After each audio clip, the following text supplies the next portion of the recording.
म्रियमाणस्य किम कर्तव्यम, मरणशील व्यक्ति क्या करे। म्रियमाणस्य पुरुष को भगवान की कथा सुननी चाहिए।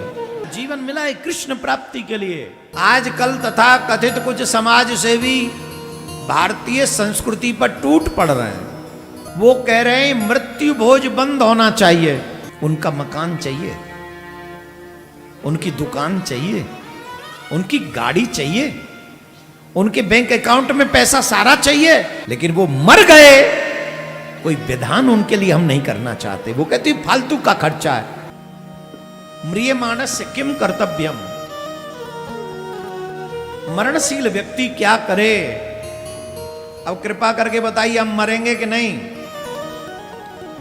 किस किस को लगता है कि हम कभी नहीं मरेंगे। एक भी व्यक्ति कोई ऐसा है जो ये कह दे हम कभी नहीं मरेंगे? बोलो, है? सबको मरना ही है ना, ये कंफर्म है ना। तो जब सबको मरना ही है तो ये प्रश्न हमसे संबंधित ही हुआ। मरने वाले इंसान को क्या करना चाहिए, मानव को क्या करना चाहिए। हे राजन, म्रियमाणस्य पुरुष को भगवान की कथा सुननी चाहिए। सिर्फ और सिर्फ भगवान की कथा सुने संसार के व्यक्ति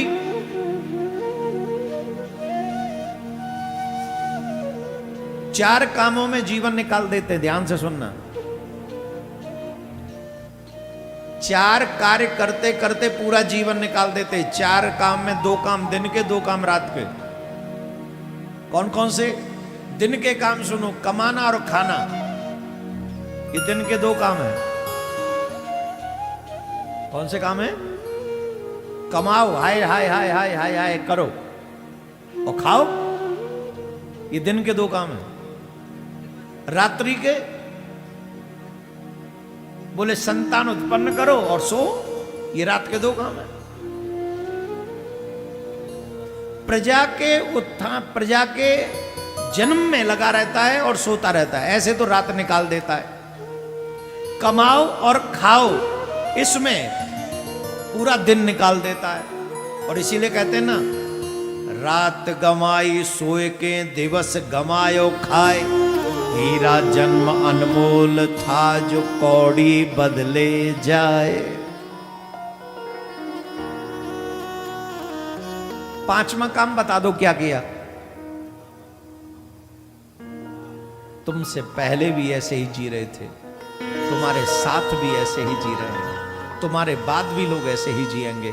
अगर भेद है तो सिर्फ इस बात में कि आप यहाँ जो कथा पंडाल में बैठे हो ना, जो अपने ज्ञान का अर्जन कर रहे हो, और इस कथा के बाद जो आप बदलाव अपने जीवन में लाएंगे, कृष्ण की तरफ जब आप चलेंगे, वह आपके जीवन को संसार के अन्य लोगों से अलग कर देगा, वो भिन्न कर देगा, वो अलग कर देगा। और जीवन इसके लिए नहीं मिला, जीवन मिला है कृष्ण प्राप्ति के लिए। हे राजन, संसार के लोग इन्हीं चार कामों में जीवन बर्बाद कर रहे हैं, लेकिन भगवान के भक्तों को चाहिए कि जीवन के रहते रहते हम जीवन का कल्याण कर सके। ध्यान से सुनिए, मरने के बाद कुछ नहीं होने वाला। कई लोग कहते हैं अपने बच्चों से, मैं जब मर जाऊं तो ऐसे ऐसे काम करना, ऐसे ऐसे काम करना जिससे मेरा कल्याण हो जाए। और तुम्हारे बच्चे कितनी मानेंगे वो तो तुम्हारे बच्चे ही जाने।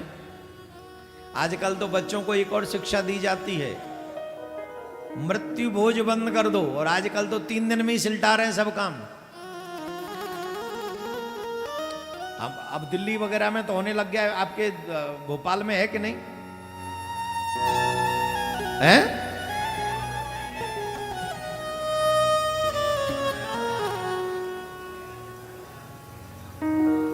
अच्छा, भोपाल में तीसरा चौथा तो नहीं होता?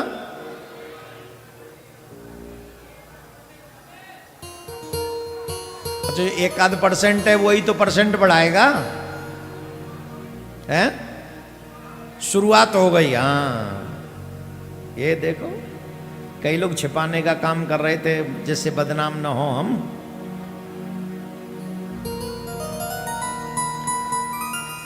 दो चीजें सीख लो आज।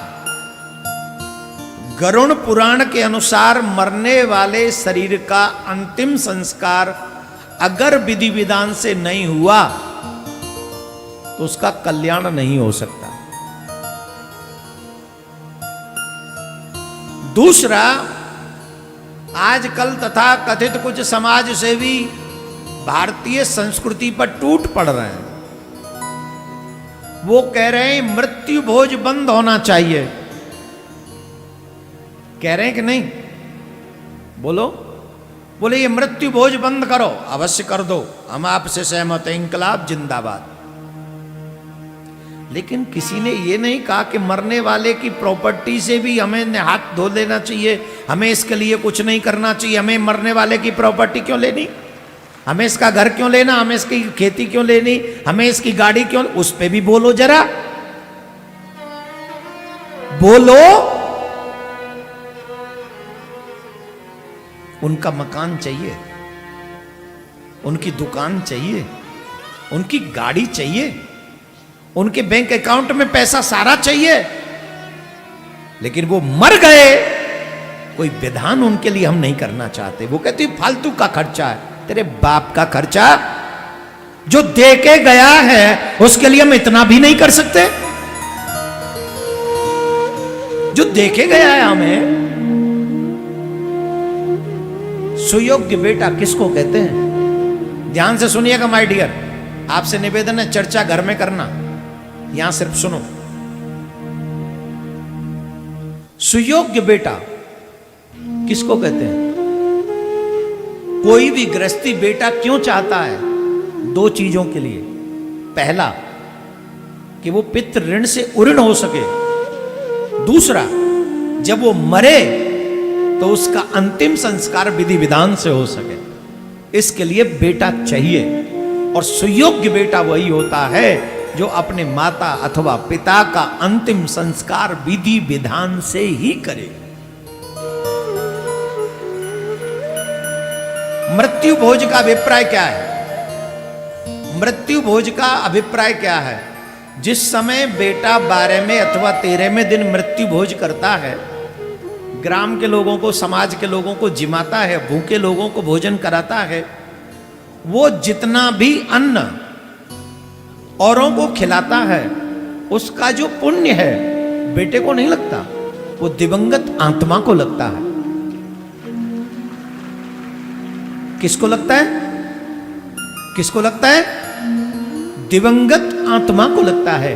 अब कृपा करके बताइए, जो 10-20 करोड़ के मकान छोड़ गए, जो गाड़ी बंगला छोड़ गए, जो सब छोड़ गए, उनकी प्रॉपर्टी में से उनके कल्याण के लिए बेटे को थोड़ा बहुत ऐसा सत्कर्म जो उनका कल्याण कर सके करना चाहिए कि नहीं करना चाहिए? अब ऐसे नास्तिक जो अपने माँ बाप में बिलीव नहीं करते, ऐसे नास्तिक जो अपनी सनातन परंपराओं में बिलीव नहीं करते, वो समाज सेवी बन के उठ के कहते हैं मृत्यु भोज बंद होना चाहिए। हम तो कह रहे भाई, हम तो आपके संग हैं। आप ये मत कहो कि मृत्यु भोज बंद होना चाहिए, आप तो ये कहो कि मृत्यु ही बंद होनी चाहिए।